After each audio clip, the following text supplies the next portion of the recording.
নমস্কার বন্ধুরা, আপনারা সবাই কেমন আছেন? অবশ্যই আপনারা সবাই ভালো আছেন। ছুটির দিনে দুপুরে ও রাতে সবারই মন চায় একটু মাংস খেতে। কেউ চিকেন খান বা কেউ মটন খেতেও ভালোবাসেন। আজ আমি যে রেসিপিটা দেখাবো আপনারা অবশ্যই বাড়িতে বানিয়ে খাবেন, দেখবেন খুব ভালো লাগবে। তাই আমি আবারও একটি নতুন রেসিপি নিয়ে হাজির হলাম পিহুর রান্নাবাটিতে। আজকে আমি বানাবো স্বাদে গন্ধে ভরপুর স্পাইসি চিকেন কষা। তো দেখি চলুন কিভাবে আমি বানাচ্ছি।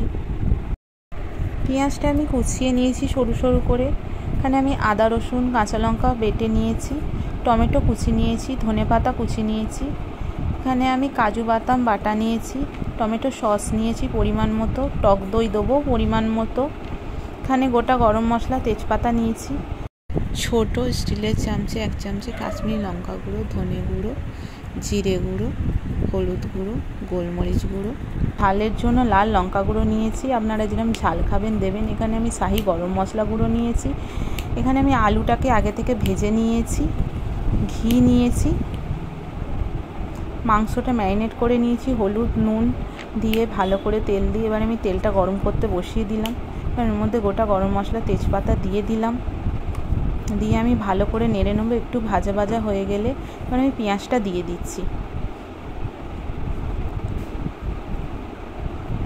দেখুন পেঁয়াজটা দিয়ে দিচ্ছি সব। আমার পেঁয়াজটা দিয়ে এবার ভালো করে একটু নেড়ে নেবো, ভালো করে একটু নেড়ে নিচ্ছি। এখানে পেঁয়াজ ভাজার সময় আপনারা একটুখানি নুন দেবেন। এখানে আমিও একটু নুন দিলাম, তাতে পেঁয়াজটা ভালোভাবে গলে যায়, তাড়াতাড়ি ভাজা হয়ে যায়। ভালো করে নুন দিয়ে আমি নেড়ে নিচ্ছি পেঁয়াজটা। একটু চাপা দিয়ে দিলাম। দেখুন পেঁয়াজটা আমার ভাজা হয়ে গেছে। তো দেখুন লাল লাল করে ভাজা হয়ে গেছে পেঁয়াজটা আমার। এবার আমরা এর মধ্যে আদা কাঁচা লঙ্কা রসুনের পেস্টটা দিয়ে দেবো, দিয়ে আমরা ভালো করে একটু নেড়ে নেব। দেখুন বন্ধুরা, এবার আমরা ভালো করে কষাবো। মশলাটা একটু ভাজা ভাজা হয়ে গেছে। এবার আমরা ঢাকাটা খুলে নিচ্ছি, নাড়িয়ে নেব টমেটো কুচিটা দিয়ে। ভালো করে মশলা কষাবেন, তত ভালো টেস্ট আসবে। আমি বারবার বলছি, যত ভালো করে মশলা কষাবেন আপনারা তত ভালো টেস্ট আসবে রান্নাতে। তো দেখুন আমার টমেটোটা গলেও গেছে। ভালো করে আমি নেড়ে নিচ্ছি এখানে। এবার আমি এর মধ্যে টক দই দিয়ে দিলাম 3 চামচের মতো। এবার আমি ভালো করে নেড়ে নেব টক দইটা দিয়ে। দেখুন ভালো করে নেড়ে নিচ্ছি আমি। মশলা ভালো করে কষিয়ে নিচ্ছি আমি। দেখুন তেল ছেড়ে গেছে।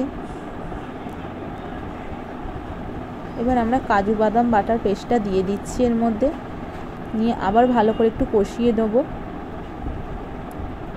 যত মশলা কষাবেন বন্ধুরা তত ভালো টেস্ট আসবে। দিয়ে আমরা একটু চাপা দিয়ে রেখে দেবো যতক্ষণ তেলটা না বেরোয় এর থেকে। দেখুন তেল বেরিয়ে গেছে কতটা মশলা থেকে। এবার আমরা এর মধ্যে টমেটো সসটা দিয়ে দিচ্ছি। যা মশলাগুলো ছিল সেই মশলাগুলো সব দিয়ে দিলাম, দিয়ে ভালো করে আমরা নেড়ে নেব।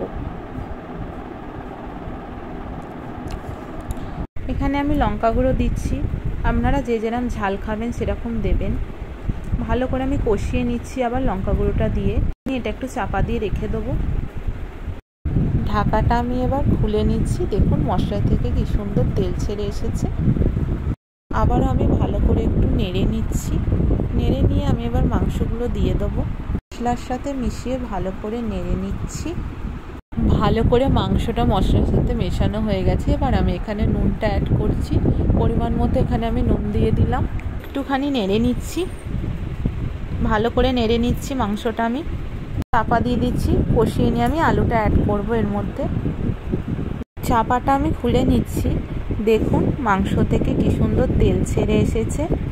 এবার আমি এর মধ্যে আলুটা অ্যাড করব। আমি আলুটা অ্যাড করে দিলাম এখানে। ভাজা আলুটা দিয়ে দিচ্ছি। ভালো করে আমরা একটু নেড়ে নিচ্ছি।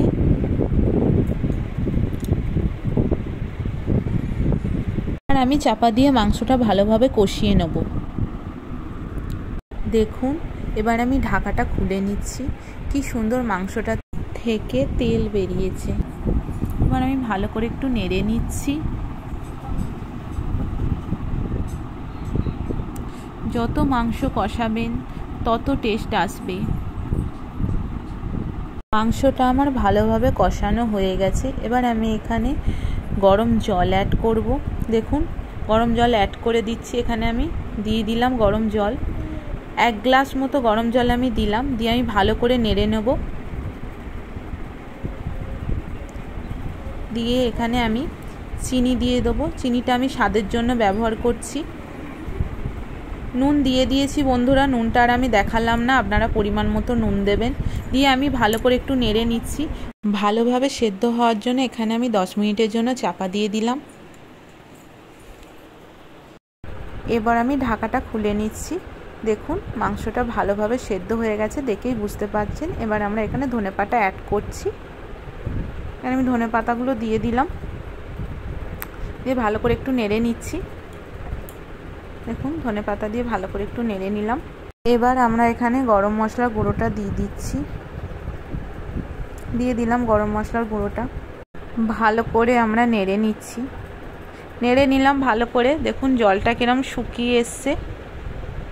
এবার আমরা ঘি অ্যাড করছি। এখানে আমি 1 চামচের মতো ঘি দেবেন বন্ধুরা। ঘি দিলে খুব ভালো টেস্ট হয় মাংসতে।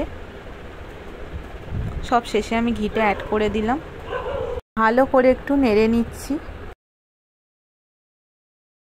আমি একটু ঢাকা দিয়ে দিয়েছিলাম, এবার আমি ঢাকাটা খুলে নিচ্ছি। রেডি হয়ে গেছে এখানে আমার স্পাইসি চিকেন কষা।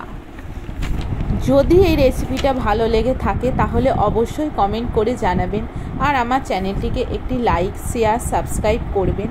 আবার আমি অন্য কোনো দিন অন্য কোনো রেসিপি নিয়ে হাজির হব আপনাদের মাঝে। ভালো থাকবেন, সুস্থ থাকবেন। টাটা বন্ধুরা।